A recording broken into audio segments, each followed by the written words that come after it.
so I'm in the room. I wasn't a pin host. I was just in the room at the time, just trying to find work and network. As a But project manager. well, I was doing project management at the time, but I'm also thinking about investing. I had some money to invest, and HMO is a good strategy. And I've always looked at that strategy from when I was 21. I lived in an HMO and I thought it was good.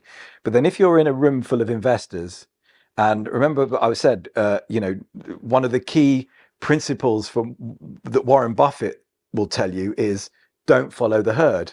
Okay, so I'm in a room full of people, and I'm wanting to invest in HMOs. And when the pin host goes, hands up in the room who wants to invest in HMOs, and everyone puts their hand up, you're basically following the herd if you're going to be using the same strategy. So if you're going to be following the herd and following a strategy that a lot of people are going to follow, then you have to look at, so how do I make a profit in a strategy where everyone's doing it? And if you were to ask that question on Google, how do you make a profit in a competitive market? It would say, differentiate your product. Yes. So that's why I felt design was really important. And then going back years when I was a estate agent, the first thing I learned as an estate agent, yeah, that's how I got into, so started into property. I've also been a lettings manager. I've also been a sourcing agent. So there's lots of things. So I've got 25 years in property. One of the first things I learned as an estate agent was a well-presented property will sell like that. So when I was a junior negotiator, we would sit in the office, and when the phone, we'd know every morning we'd go through all the properties that were on the books, and then we'd sit by the phone and wait for the phone to ring. And I'd always have, it would be a race to the phone, because if someone said, I'm wanting to spend that much, and you had a really good property on, you knew one viewing, you'd sell it. So, that's why design is important, because number one, a product will sell faster. A product will sell for more money. So if you're looking at getting a higher valuation, you're not going to get higher valuation if your property is average. So that's why design is important. And the other thing is as well, you get better customers. You get more loyal customers. This is why Apple makes so much profit and Porsche makes so much profit. You're a Porsche dude. You're an Apple dude. You're loyal to the brand. And that's because it's a great product. Yeah. People aren't going to be loyal to a brand if it's a crap product. So I want customer loyalty. And again, we were talking about tenants, and we were talking about our strategy, and you said, I don't think your strategy works. And I've gone, well, how long is your average tenancy? And you've gone 9 months. And I've gone, well, my longest tenant's been with me 10 years.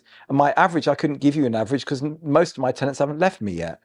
So that's why design is important. I'm not doing it because, I'm a designer. I'm doing it because I felt design was really important when I was investing. And when I'm going to property meetings and I'm seeing people idolizing people that are producing an absolutely crap product, I'm going, they're following the herd. They're doing the average. And if everyone's wanting to get educated in property and no one's talking about design, there's a niche there. And so when we say people are sticking their hand up to want to learn about HMOs, predominantly what they're saying is they want to make profit from property. And HMOs is one of the ways that you'll make the most money in terms of cash flow from totally agree. Building. So where do we strike the balance in terms of what's designed? Because if I think about the very first time I got involved in HMOs and I started looking at property, and I went around Birmingham looking at other rooms to let, and it's essentially somebody that I hadn't seen for a while moved to the area. He was looking for a room to rent, and we said, let's go around trying to find you a room. This is before I was involved in HMOs. And it's quite surprising what was available. It wasn't that different from what we were doing as student lettings, which was quite a long time earlier than that. Effectively a brown swirly carpet, a pine bed in the corner, stripy blue mattress, and that was the room to let. So when I got involved in HMOs, that was the market, and it was just we had to make something a little bit nicer than that.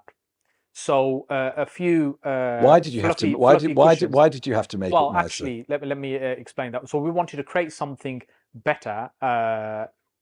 Better than what's already there. One, because we thought it could easily be done.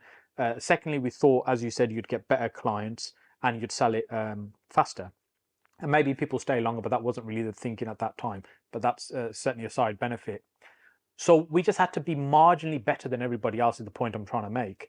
So where do we strike a balance of how far do we go with designing something? Okay, interesting. Because that's what most people think about design is they'll look at the visual part of the design and they'll think I only have to be marginally better, and it's a big question because I'm having to try and educate on what is design. Okay, so I kind of say what the question is, so how far do you go with design, what is design? So I would say that the big priority, and this is where a lot of people get design wrong in property, is in property, the designer is different to a stager or a cushion filler or whatever. In property, the designer is responsible for things at the earliest stage. If you're looking at a bigger project, commercial project, the designer covers everything from doing the layout plans, the M&E, the material specifications. There's a lot of thought that goes into it. More functionality comes into it. Well, the role of the designer in this industry, if you go up to a higher level, is they're very involved with everything at the earliest stage all the way through to the end. And to me, I don't think there's any difference between a small project and a massive project. It's just a smaller version of the bigger project. In fact, the bigger it is, the easier it gets. The smaller, you still have to put as much effort in. So